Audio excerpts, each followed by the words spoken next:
This is Reverend Don Lewis coming to you from beautiful Florida. And tonight our question comes to us from Linda Earthwitch.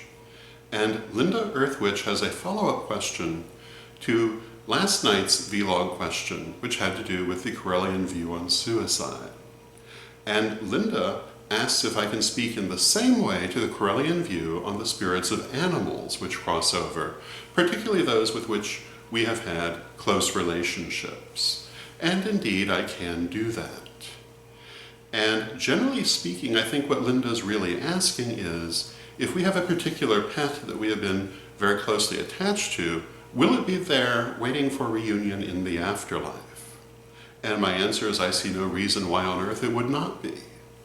And I will start by saying that from the Correllian point of view, a soul is a soul. The external form which the soul wears may be very, very different, but the soul itself is always a soul. And souls ultimately emanate from Goddess through the vehicle of the monad, and they manifest in the physical to learn lessons and to grow. And they come into the physical plane, and in the course of their incarnations adopt many different physical forms, ranging from simple things like amoebas to very complex things like human beings, and everything else that exists in the world.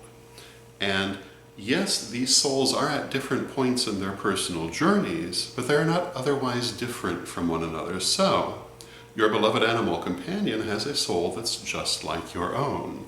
So why would it not be there in the afterlife? So, yes, the answer is, if your concern is, will you be able to meet with your beloved familiars and pets in the afterlife? I see no reason why not. That doesn't mean you always will, because it's a very individual thing and it depends on the relationship. But there's no reason why not. And this is the same with humans you have known as well. You won't necessarily meet every single person that you have known in life, in the afterlife, but the important ones you almost certainly will, and I think it's the same with pets and familiars and animals in general. And again, although these souls are all the same, they are at different points in their development, different points in their journey. But if you think about it, a 2-year-old, a 20-year-old, and an 80-year-old are all at different points in their journey too, but they're all still human.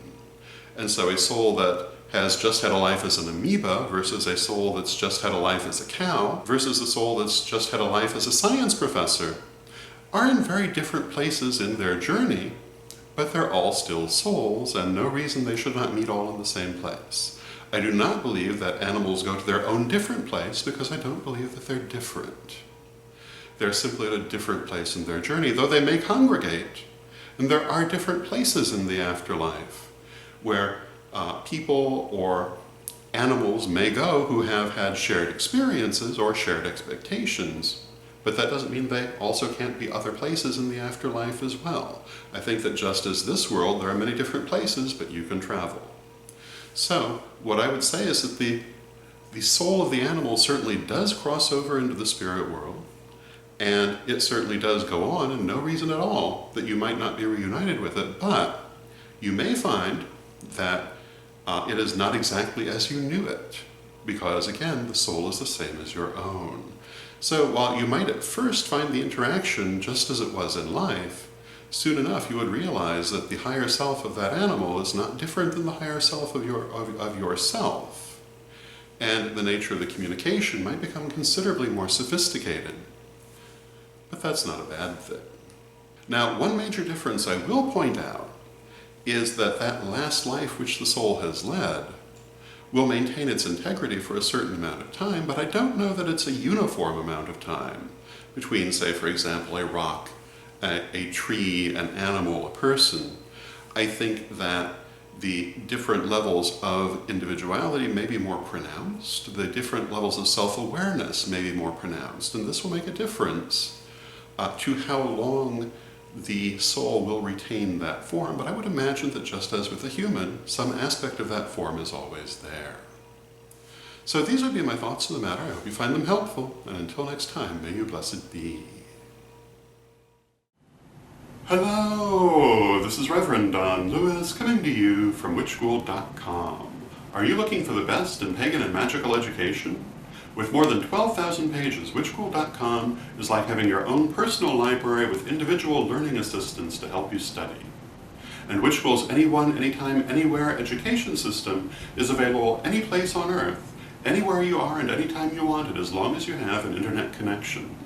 Witch School's lifetime memberships are a great value. They really do last a lifetime. They've been there for years and they'll be there for years to come. So get your membership today at witchschool.com.